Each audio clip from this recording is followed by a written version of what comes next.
தேவனுக்கே மகிமை உண்டாகட்டும். ஆண்டவராகிய இயேசு கிறிஸ்துவின் நாமத்தினால் உங்கள் யாவருக்கும் என் அன்பின் வாழ்த்துக்கள். எக்ஸோடஸ் டிவியின் அருளுரை துளிகள் என்ற நிகழ்ச்சியின் வாயிலாக இந்த காலை வேளையில் தேவனுடைய வார்த்தையோடு உங்களை சந்திப்பதிலும் நான் மிகுந்த மகிழ்ச்சி அடைகின்றேன். இன்றைய காலை தியானத்திற்காக தேவனுடைய பண்புகளை குறித்து உங்களோடு நான் பகிர்ந்து கொள்ள வேண்டும் என்று விரும்புகின்றேன். அதற்கு ஆதாரமாக யாத்ராகமம் 3ஆம் அதிகாரம் 14வது வசனத்தை நான் வாசிக்க விரும்புகின்றேன். யாத்ராகமம் 3:14. அதற்கு தேவன், இருக்கிறவராகவே இருக்கிறேன் என்று மோசேயுடனே சொல்லி, இருக்கிறேன் என்பவர் என்னை உங்களிடத்திற்கு அனுப்பினார் என்று இஸ்ரவேல் புத்திரரோடே சொல்வாயாக என்றார். வாசித்த இந்த வேத பகுதி, இந்த வேத வசனம், தேவன் அவர் இருக்கிறவராகவே இருக்கிறவர், அதாவது செல்ஃப் எக்ஸிஸ்டன்ட் ஒன், தம்மில் தாமே அவர் ஜீவிப்பவர், அதை குறித்து சொல்லக்கூடிய ஒரு வசன பகுதியாக இருக்கிறது. மோசே தேவனிடம் கேட்கிறார், ஆண்டவரே, நான் இஸ்ரவேல் ஜனங்களிடத்தில் போகும்போது உன்னை அனுப்பினவருடைய நாமம் என்ன, அவர் யார் என்று கேட்டால் நான் என்ன சொல்லுவேன் என்று கேட்கும்போது தேவன் சொல்லுகிறார், ஐ ஆம் தட் ஐ ஆம், நான் இருக்கிறவராகவே இருக்கிறவர் அனுப்பினேன் என்று சொல் என்று தேவன் சொல்லுகிறதை நாம் பார்க்கலாம். சரி, அப்ப இந்த வார்த்தை தேவனுடைய பண்பை, அவருடைய பண்புகளில் ஒன்றை குறிக்கக்கூடியதாக இருக்கிறது. சரி, இப்ப தேவனுடைய பண்புகள், அதை ஆங்கிலத்துல த அட்ரிபியூட்ஸ் ஆஃப் காட், தேவனுடைய பண்புகள் என்று நாம் சொல்லுவோம். இந்த தேவனுடைய பண்புகள் என்பதற்கான வரையறை என்ன என்று நாம் பார்த்தால் அதை இப்படியாக நாம் புரிந்து கொள்ளலாம். முதலாவது நான் ஆங்கிலத்தில் அதை சொல்லுகிறேன், அதை தமிழிலும் நான் சொல்லுகிறேன். Attributes of God may be defined as those distinguishing characteristics of the divine nature which are inseparable from the idea of God and which constitute the basis and ground for his various manifestations to his creatures. அவர் தேவனாக இருப்பதால் அவரிடமிருந்து பிரிக்க முடியாத தெய்வீக தன்மைகள், அதாவது அவருடைய சுபாவங்களை உடைய பிரத்யேகமான குணாதிசயங்களை தன் படைப்புகளுக்கு பல்வேறு விதங்களில் வெளிப்படுத்துவதே அவரது பண்புகள் என்று பொருள்படும். ஒருவேளை இந்த வார்த்தை உங்களுக்கு சரியாக புரிந்திருக்கவில்லை என்று நான் நினைக்கின்றேன். அதை மீண்டுமாக கூட நான் சொல்லுகிறேன். தேவனுடைய பண்புகள், இந்த தேவனுடைய பண்பு, ஆட்ரிபியூட்ஸ், இந்த வார்த்தையினுடைய வரையறை என்ன அப்படின்னா, அவர் தேவனாக இருக்கிறார். ஹி இஸ் காட், அவர் தேவனாக இருக்கிறார். அவரிடமிருந்து, அதாவது அவரையும் இந்த பண்புகளையும் பிரிக்க முடியாது. அப்ப அவரிடமிருந்து பிரிக்க முடியாத தெய்வீக தன்மைகள், அதாவது சுபாவங்களை உடைய அவருடைய பிரத்யேகமான குணாதிசயங்களை அவர் படைத்தார் அல்லவா, அதாவது அவருடைய படைப்புகளுக்கு, தன் படைப்புகளுக்கு பல்வேறு விதங்களில் வெளிப்படுத்துவதே அவரது பண்பு என்று பொருள்படுகிறது. சரி, இப்ப தேவனுடைய பண்புகளை பொறுத்தவரையில் God's attributes are to be distinguished from his works. இது அவருடைய வேலையிலிருந்து பிரிக்கக்கூடிய ஒன்றாக இருக்கிறது. அதாவது இது தேவனுக்கே உரியதான பண்புகள், அவரது குணங்களை கொடுக்கக்கூடியதாக இருக்கிறது. மேலும் இந்த தேவனுடைய பண்புகள் என்று சொல்லும்போது God's attributes do not add anything to God, அதாவது ஏதோ ஒன்றை சேர்ப்பதால் அவர் தேவனாக முடியும் என்று இதனுடைய பொருள் அல்ல. அவர் எப்போதும் அவர் தேவனாக இருக்கிறார். ஏனென்றால் அவர் தேவனாக இருப்பதால் அந்த தேவனுக்குரிய பண்புகள் அவரிடம் இருக்கிறது. So they reveal his nature. அது தேவனுடைய சுபாவங்களை காண்பிக்கக்கூடியதாக இருக்கிறது. கோர்டான் லூவிஸ் அப்படின்னு சொல்லக்கூடிய ஒரு வேத அறிஞர் இந்த தேவனுடைய பண்புகள் மற்றும் தேவனை குறித்து இப்படியாக விளக்கம் சொல்லி இருக்கிறார். என்ன சொல்லுகிறார் என்று கேட்டால், God is invisible, personal and living spirit, distinguished from all other kinds of man's attributes. அதாவது அவர் என்ன சொல்றார் அப்படின்னா, அந்த கோர்டன் லூவிஸ் என்பவர் தேவன் காணக்கூடாதவர், அவர் ஒரு தனிப்பட்ட நபர், அவர் தனிப்பட்ட நிலையில் அவர் இருக்கக்கூடியவர், அது மட்டுமல்ல மற்ற எல்லாரை விட அவர் வேறுபட்டவராக இருக்கிறார் என்று சொல்லுகிறார். அடுத்து இந்த தேவனுடைய பண்புகளை பல விதங்களில் இவர் பிரிக்கிறார். எவ்வாறு அப்படின்னா, மெட்டாபிசிக்கலி என்ற விதத்துல பிரிக்கிறார். அது தமிழ்ல இயல் கடந்த என்று பொருள். அதுல தேவனை எவ்வாறு பிரிக்கிறார் அப்படின்னா, அந்த மெட்டாபிசிக்கலி காட் இஸ் செல்ஃப் எக்ஸிஸ்டன்ட், அதைத்தான் நாம் சிந்திக்க போகிறோம். தேவன் தம்மில் தாமே வசிக்கக்கூடியவராக இருக்கிறார். அடுத்து இஸ் இட்டர்னல், இஸ் அன்சேஞ்சிங், அவர் நித்தியமானவர், மாறாதவர். இதெல்லாம் இந்த மெட்டாபிசிக்கலா தேவனை அவர் பிரித்து காண்பிக்கிறார். இரண்டாவது இன்டெலெக்சுவலி, அறிவுபூர்வமாக தேவனுடைய பண்புகள் அந்த வரிசைய இரண்டாவது இந்த விதத்துல பிரிக்கிறார். எவ்வாறு அப்படின்னா, God is omniscient, God is faithful, God is wise, அவர் எல்லாம் அறிந்தவர், அவர் உண்மையுள்ளவர், அவர் ஞானம் உள்ளவர் என்று பிரிக்கிறார். மூன்றாவது எத்திக்கலி, அதாவது நெறிமுறை சார்ந்த அந்த கோட்பாட்டின் அடிப்படையில் தேவனுடைய பண்பை எப்படி பிரிக்கிறார் அப்படின்னா, காட் இஸ் ஜஸ்ட், அவர் நீதியுள்ளவர், இஸ் மெர்சிஃபுல், அவர் இரக்கம் உள்ளவர், இஸ் லவ்விங், அவர் அன்புள்ளவர் என்று பிரிக்கிறார். அதோடு கூட இமோஷனல், அதாவது உணர்வு பூர்வமாக தேவனுடைய பண்பை பிரிக்கும் போது எவ்வாறு பிரிக்கிறார் அப்படின்னா, காட் டிடெஸ்ட் ஈவில், அதாவது அவர் தீமையை வெறுப்பவர், இஸ் லாங் சஃபரிங், அவர் நீடிய பொறுமையுள்ளவர், இஸ் கம்பாசினேட், அவர் தயவை காண்பிப்பவர், இரக்கத்தை காண்பிக்கக்கூடியவர்.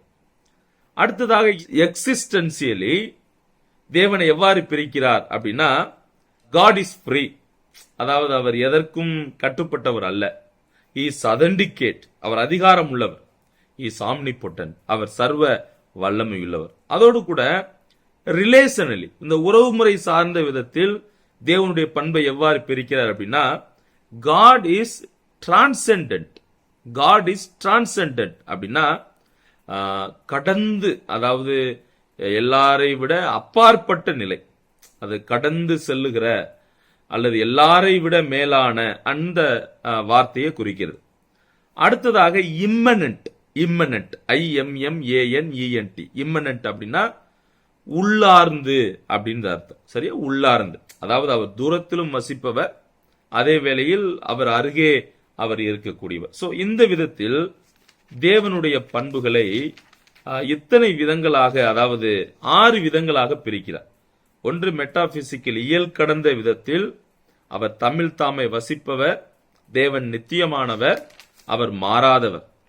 இரண்டாவது, அதை அவர் பிரிக்கும் போது எவ்வாறு பிரிக்கிறார் அப்படின்னு கேட்டா, இன்டெலெக்சுவலி, அறிவுபூர்வமாக அவர் சர்வ ஞானம் நிறைந்தவர், உண்மையுள்ளவர், ஞானம் உள்ளவர். அப்புறம் நெறிமுறை சார்ந்த எத்திக்கலி, அவர் நீதியுள்ளவர், அவர் இரக்கம் உள்ளவர், அவர் அன்புள்ளவர். அடுத்து இமோஷனலி, உணர்வு பூர்வமாக அவர் தீமையை வெறுப்பவர், நீடிய பொறுமையுள்ளவர், அவர் தயவு காண்பிப்பவர். அடுத்து அவர் எக்ஸிஸ்டன்சியலி, அவர் இருக்கிறது போல அவர் எப்போதும் இருக்கக்கூடியவராக இருக்கிறார். அதுல என்னென்ன பண்புகளை சொல்லுகிறார் அப்படின்னா, அவர் எல்லாரை விட விடுதலையாக இருக்கக்கூடியவர், காட் இஸ் ஃப்ரீ, அவர் அதிகாரம் உள்ளவர், அவர் சர்வ வல்லமையுள்ளவர். கடைசியில உறவு முறையில அவர் தூரமும் இருப்பவர், அருகிலும் இருப்பவர் என்று பிரிக்கிறார். சரி, முதலாவது அவருக்கு இருக்கக்கூடிய அந்த பண்புகளில் ஒன்றை நாம் காணலாம். அந்த பண்பு என்ன அப்படின்னா, செல்ஃப் எக்ஸிஸ்டன்ஸ். செல்ஃப் எக்ஸிஸ்டன்ஸ், அதைத்தான் நாம் இப்போது வாசித்தோம். சரி, அந்த வசனத்திற்கு நாம் மறுபடி வருவோம். எல்லோரும் உங்கள் வேத புத்தகத்தை நீங்கள் திறப்பலாம். யாத்ராகமம் 3ஆம் அதிகாரம் 14வது வசனம். அதற்கு தேவன், இருக்கிறவராகவே இருக்கிறேன் என்று மோசேயுடனே சொல்லி, இருக்கிறேன் என்பவர் என்னை உங்களிடத்திற்கு அனுப்பினார் என்று இஸ்ரவேல் புத்திரரோட சொல்வாயாக. So God is self-existent. அவர் தம்மில் தாமே வசிப்பவர். I am that I am. இருக்கிறவராகவே இருக்கிறவர். இதை புதிய ஏற்பாட்டில் கூட யோவான் 5ஆம் அதிகாரம் 26வது வசனம் அந்த வார்த்தையை விளக்கக்கூடியதாக இருக்கிறது. யோவான் 5ஆம் அதிகாரம் 26வது வசனம் கவனியுங்கள். ஏனெனில் பிதாவானவர் தம்மில் தாமே ஜீவனுடையவராய் இருக்கிறது போல குமாரனும் தம்மில் தாமே ஜீவனுடையவராய் இருக்கும்படிக்கு அருள் செய்திருக்கிறார். சோ தேவன் அவர் தம்மில் தாமே வசிப்பவர். அப்படின்னா என்ன அர்த்தம் அப்படின்னா, அவர் எதையும் சார்ந்து அவர் வாழ வேண்டும் என்ற அவசியம் இல்லை. இதுதான் அதனுடைய அர்த்தம். பாருங்க, God's self existence means he has the ground of his existence in himself. God is independent in his being. அவர் இருத்தலிலே எதையும் சாராதவராக இருக்கிறார். பொதுவாக இந்த சார்ந்திருத்தல் அப்படின்னு சொல்லும்போது மற்ற எல்லாம் ஒன்றை ஒன்று சார்ந்திருக்கக்கூடியதாக இருக்கிறது. ஆனால் தேவனை பொறுத்தவரையில் அவர் எதையும் சாராதவர். So he is independent in everything. அதாவது அவர் எதிலும் யாரையும் சாராதவர். வாசித்த அந்த யாத்ராம 3:14 it emphasizes his self existence in his identification. தேவன் யார், அவருடைய அடையாளம் என்ன என்றால் அவர் இருக்கிறவராகவே இருக்கிறவர். So I am who I am. The verb to be emphasized, he has continual existence in himself. இந்த வார்த்தை நான் இருக்கிறவராகவே இருக்கிறேன் அப்படின்ற வார்த்தை அவர் எப்பொழுதும் அவர் தொடர்ச்சியாக நித்தியமாக அவர் இருக்கிறார் என்பதை காண்பிக்கிறது. உதாரணமா, an unborn child is dependent on its mother for life. ஒரு பிறக்க போகின்ற ஒரு குழந்தை வாழ்வுக்காக ஜீவனுக்காக தன் தாயை நம்பி இருக்கிறதை சார்ந்து இருக்கிறதை நாம் காணலாம். Animals are dependent on their surroundings for life. விலங்குகளை கூட நாம் எடுத்துக்கொண்டால் இந்த விலங்குகள் கூட தங்கள் வாழ்க்கைக்காக அந்த சுற்றுப்புற சூழலை நம்பித்தான் வாழ்கிறது, சார்ந்து இருக்கிறது. Trees and plants are dependent on sun and rain for life. மரங்கள், செடிகள் இவைகள் எல்லாம் தன் வாழ்வுக்காக சூரியனையும் மழையையும் நம்பி வாழ்கின்றன. அப்ப இந்த உலகத்தில் இருக்கக்கூடிய எல்லாம், அதாவது every living thing is dependent or someone or something else. இந்த உலகத்தில் வாழக்கூடிய இருக்கக்கூடிய எந்த ஒரு உயிருள்ள பொருட்களும் ஒன்றை ஒன்று அல்லது ஏதோ ஒரு விதத்தில் சார்ந்திருக்கிறதை நாம் காணலாம். But God is independent and existent in himself. ஆனால் தேவன் அவர் எதையும் சாராதவர். அவர் யாரையும் சார்ந்திருக்க வேண்டிய அவசியம் இல்லை. ஆனால் மனிதர்களாகிய நாம், மற்றவர்கள், உயிருள்ள அந்த ஜீவிக்கிற பொருட்கள் ஒன்றை ஒன்று சார்ந்து இருக்க வேண்டும். ஆனால் தேவன் எதையும் சார்ந்து வாழ வேண்டிய அவசியம் இல்லை. ஏனென்றால் அவர் எப்போதும் இருக்கிறவராக இருக்கிறவர், அவர் தம்மில் தாமே வசிக்கக்கூடியவராக இருக்கிறார். சோ அப்ப இந்த காலை வேளையில் நம் தேவனுடைய அந்த பண்பை நாம் கற்றுக்கொள்வோம். நம் தேவன் அவர் எப்போதும் இருக்கிறவராகவே இருக்கிறார். அவர் யாரையும் சாராதவர், எதையும் சார்ந்து வாழ வேண்டிய அவசியம் இல்லை. அப்படி என்றால் அவருக்கு சகல அதிகாரம் உண்டு, சகல வல்லமை இருக்கிறது. அவர் எல்லாவற்றையும் அவர் அறிந்திருக்கிறார். அவரால் எல்லாவற்றையும் செய்ய முடியும். அவர் தனிப்பட்ட விதத்தில் அவராகவே எல்லாவற்றையும் செய்ய முடியும். அது மட்டுமல்ல, he knows our problem, he knows our needs. நமது பிரச்சனைகளை அறிந்திருக்கிறார். அவர் நம் தேவைகளை அறிந்திருக்கிறார். he can provide everything for us. நம்முடைய தேவைகள், நமக்கு என்ன தேவையோ அதை எல்லாவற்றையும் அவரால் கொடுக்க முடியும். எனவே தம்மில் தாமே எதையும் சாராமல் இருக்கின்ற அந்த தேவனிடத்தில் நீங்களும் நானும் நம்பிக்கை வைத்து வாழலாம் என்று இந்த வசனம் நமக்கு தைரியம் கொடுக்கக்கூடியதாக இருக்கிறது.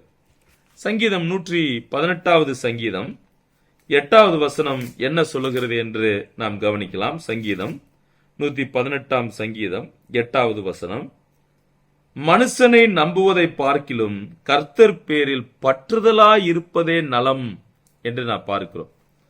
நீதிமொழிகள் 3ஆம் அதிகாரம் 5, 6 போன்ற வசனங்களை நான் வாசிக்க விரும்புகின்றேன். நீதிமொழிகள் 3ஆம் அதிகாரம் 5-6. உன் சுய புத்தியின் மேல் சாயாமல் உன் முழு இருதயத்தோடும் கர்த்தரில் நம்பிக்கையாயிருந்து உன் வழிகளில் எல்லாம் அவரை நினைத்துக்கொள், அப்பொழுது அவர் உன் பாதைகளை செவைப்படுத்துவார். சோ இன்றைக்கு தேவன் உங்களிடமும் என்னிடமும் விரும்புவது, நாம் எல்லா சூழ்நிலையிலும் எப்பொழுதும் தேவனை சார்ந்து வாழ வேண்டும் என்று அவர் விரும்புகிறார்.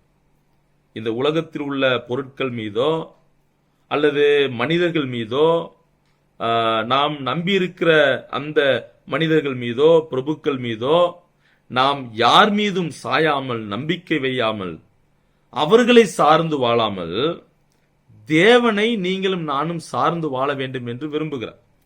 ஏனென்றால் அவர் எப்போதும் இருக்கிறவராக இருக்கிறார், தமிழ் தாமே வசிக்கக்கூடியவராக இருப்பதால் நீங்களும் நானும் அவர் நம் தேவன் என்பதை உணர்ந்து அவரிடத்தில் எல்லா சூழ்நிலையிலும் சார்ந்து வாழ வேண்டும் என்று விரும்புகிறார். ஆண்டவர் நமக்கு உதவி செய்யட்டும்.